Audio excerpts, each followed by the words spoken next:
దాదాపు మీరు 10 సంవత్సరాలు పార్టీలో ఉన్నారా? లేదు. 5 సంవత్సరాలు 5 పనిచేశాను. సంవత్సరాలు. హ్మ్. నల్లమల మొత్తం మీరు జల్లెడ పట్టారా? మొత్తం. నల్లమలలో ఎక్కువ కొండలు ఏ ప్రాంతం ఎక్కువుంటాయి? ఏ ప్రాంతంలో కొండలు ఎక్కడానికి కష్టం ఉండేది? చెంచులు ఎక్కడ ఎక్కువుంటారు? వాళ్ళు మీకు ఏ విధంగా సహకరించేవారు? ఈ నల్లమల ప్రాంతంలో? నల్లమల్లలో ఈ మహబూబ్‌నగర్ కంటే ప్రకాశం డిస్ట్రిక్ట్ కొండలు బాగుంటాయి. బాగా ఎత్తైన హ్మ్. ప్రాంతం. కానీ చెంచులు మహబూబ్‌నగర్‌లో ఎక్కువనే ఉంటారు. తర్వాత ప్రకాశం డిస్ట్రిక్ట్‌లో గూడాగా చెంచులు బాగుంటారు. కానీ కానీ కొండలు ఎక్కువగా నల్లమలలో నల్లమల్లలో కంటే మహబూబ్‌నగర్ కన్నా ప్రకాశం ఎక్కువ? ప్రకాశంలో బాగుంటాయి. ఆహా! అక్కడ అంటే ఇక్కడ మహబూబ్‌నగర్ ఏందంటే, అంటే చిన్న కొండలైనా గూడాగా ఇసురం ఎక్కువుంటది. అక్కడ చాలా పెద్ద పెద్ద కొండలుంటాయి అక్కడ. ఏది ఎక్కడం కష్టం?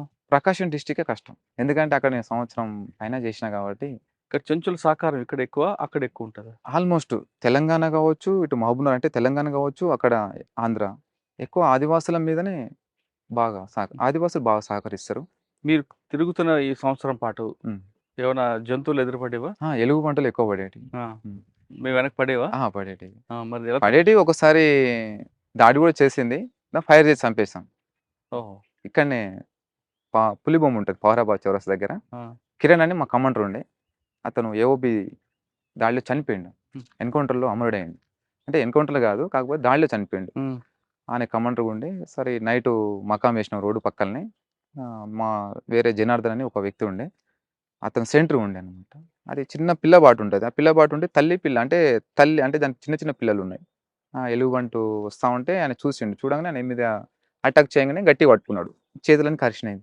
తర్వాత అరవంగానే మా కమాండరు ముందుకెళ్ళి ఫైర్ చేసిండు. హ్మ్. చనిపోయింది.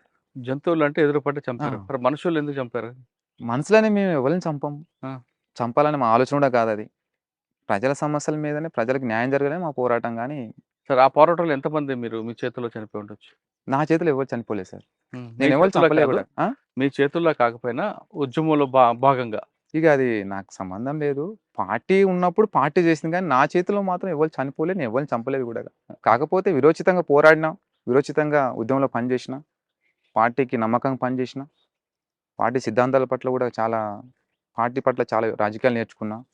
కానీ పార్టీ గూడా చంపాలి అనే నేర్పదు పార్టీ గూడా.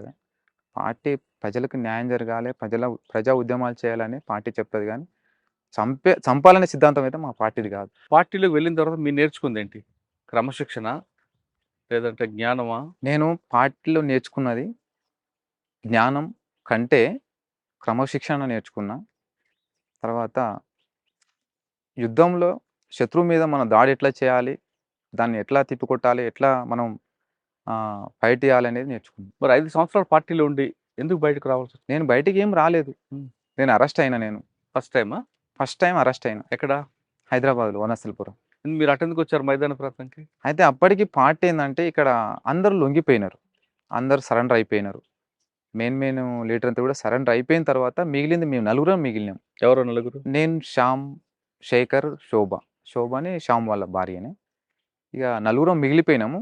మాకు లొంగిపోవాలని మాకు ఆలోచన లేదు.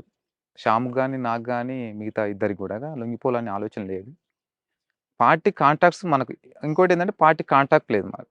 కాట్ కానీ కా అప్పటికే నల్లమలలో పార్టీ ప్రభావం తగ్గింది కదా! పార్టీ అంతా గూడా రిట్రీట్ అయిపోయింది. అయితే ఉన్న వాళ్ళని ఏందంటే మైదాన ప్రాంతాల్లో ఎక్కడనో ఒక దగ్గర ఉండి ఓన్లీ ఒక షెల్టర్ తీసుకోవాలి తప్ప అఫెన్స్ అనేది గూడా ఏం చేయొద్దు అనేది పార్టీ నిర్ణయం అది. హ్మ్. ఆ నిర్ణయం ప్రకారం మేము ఉన్నాం. అయితే మా జిల్లా రమాకాంత్ వెళ్ళిపోవడం వల్ల పార్టీకి నష్టం జరిగింది. బాగా నష్టం జరిగింది. ఆయన లొంగిపోయిన తర్వాత ఏందంటే మాకు పార్టీ కాంటాక్ట్స్ అనేది లేవనమాట. అంటే కాంటాక్ట్ అంటే సాంబశివుడే మాకి కాంటాక్ట్. ఆయనకి చాలా సార్లు ఎన్‌కౌంటర్ అక్కడ కర్నూల్ ఎన్‌కౌంటర్ అయ్యి అక్కడ కొన్ని మొబైల్స్ పడిపోవడం వల్ల మేము చేసినా గూడా మళ్ళీ ఫోన్‌లు స్విచ్ ఆఫ్ రావడం. అట్లా మేము ఇబ్బంది పడ్డాం. ఇబ్బంది పడుతూ మేము అట్లా కలుకూరు తీరాలో తిరిగినాం మేము బాగా. అంటే ఇక్కడ నల్లమల వదిలిపెట్టి అటు మైదాన ప్రాంతంలో ఉన్నాం.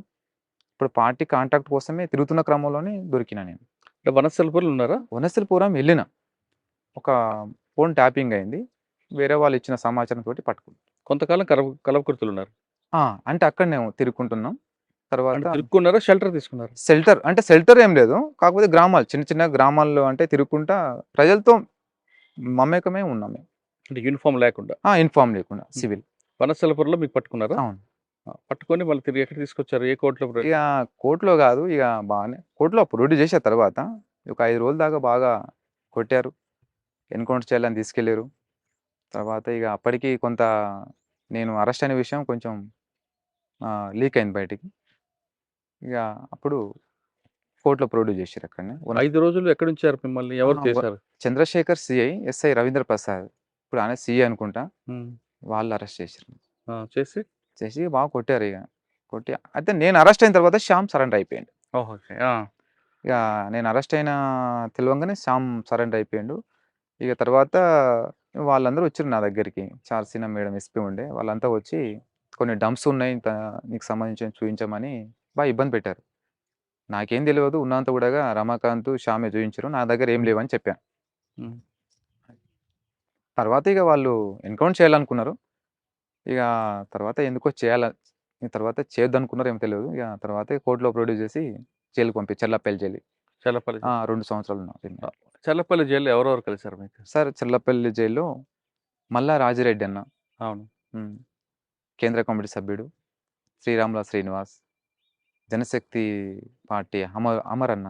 తర్వాత వచ్చి ఇంకో మా జిల్లా కమిటీ మెంబరు కావలి యాదగిరి. వచ్చేసి ఇంకా వేరే వాళ్ళు మొద్దు సీను, ఇంకో ఆర్‌పిటి ఇంకా పటేల గోవర్ధన్ రెడ్డి రెడ్డి.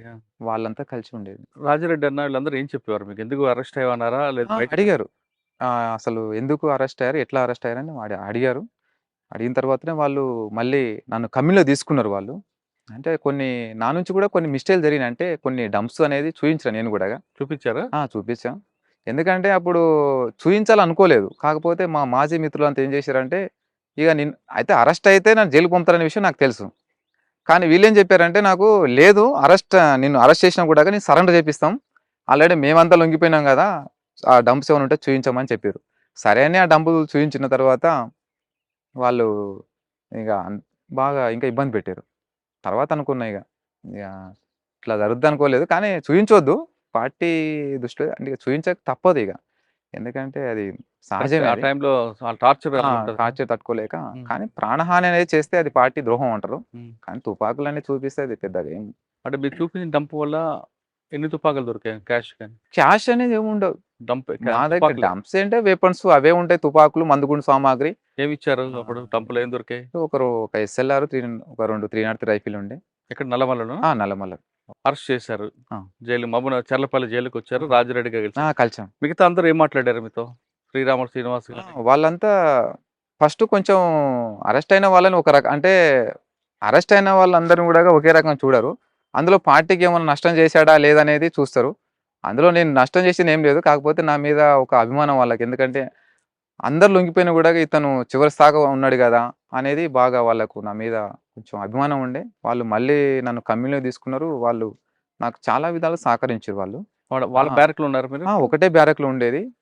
ఇక రాజకీయంగా నాకు రాజిరెడ్డి అన్న అయితే నాకు ఆదర్శమానే. కానీ నేను పార్టీలో ఉన్నప్పుడు హ్మ్. నేర్చుకున్నది ఒక్క స్టెప్ అయితే, తర్వాత జైలుకెళ్ళిన తర్వాత అంటే ఆ స్థాయి నాయకులతో నేను కలిసి 2 సంవత్సరాలు ఉండడం నాకు చాలా సంతోషం అనిపించింది. కానీ అది రాజిరెడ్డి అన్న జీవితం నాకు చాలా ఆదర్శం అనిపించింది. ఎలా?